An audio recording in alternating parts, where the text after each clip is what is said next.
everybody, this is Jackie Fallon again with the Midwest Peregrine Society, and we are back at the Mayo Clinic in Rochester, gearing up for the 2021 season. We're celebrating our 34th year of working with Mayo, and I actually found this old news article from 1987 when we first started releasing peregrines off the top of the Mayo building. So in 87 and 88, we got our start with releasing 32 young birds. Some of those birds went up to Minneapolis, they went to different areas in St. Paul, and we have just exploded ever since then. We've had over 62 chicks fledge from the Mayo building. And so we're gearing up and excited to kind of start out the 2021 season with hopefully another successful hatch.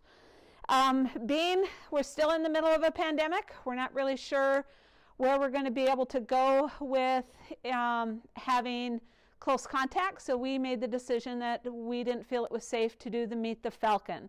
So with me today I brought Rye, my young 1-year-old female peregrine that's a permanently injured bird, to kind of show you what a peregrine looks like up close.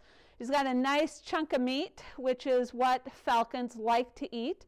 Predominantly other bird species. She's feeling that the cameraman is going to take that chunk of juicy quail away from her. But you can get a good look at what makes a falcon a falcon. Long toes, long pointed wings, the notch beak, a little bit of a malar stripe there. And Rye, because she's so big, she's a very confident bird. She's kind of giving Axel the evil eye. Being the 2021 season, we've just kind of started out our field work, and we have had a pair of falcons on the Mayo campus pretty much all year long. Some peregrines migrate, some stick around, one bird may stick around, or both birds may leave town. So what we're doing is I'm starting weekly observations to kind of figure out who is on territory.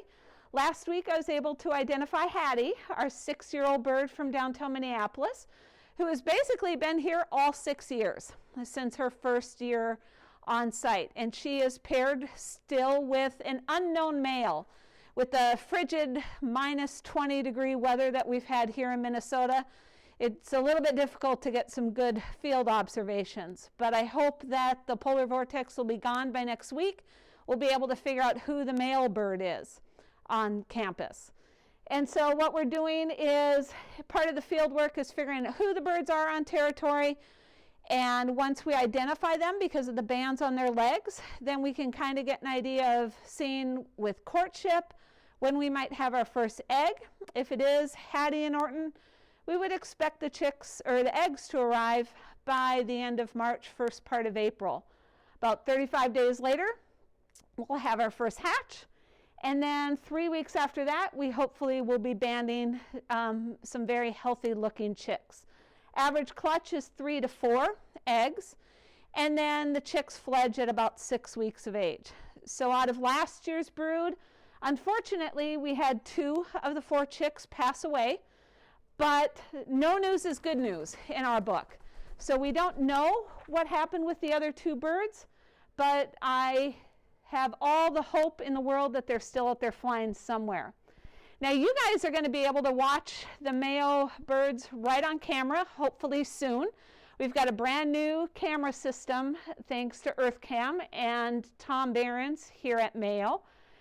And it's got some great audio, and that will be something you can go through the Mayo Heritage website and get a direct link to the camera, and then hopefully be able to watch everything that I'm able to watch in the field. So again, thanks for coming to visit us here at the Mayo site in the Peregrine Falcon program.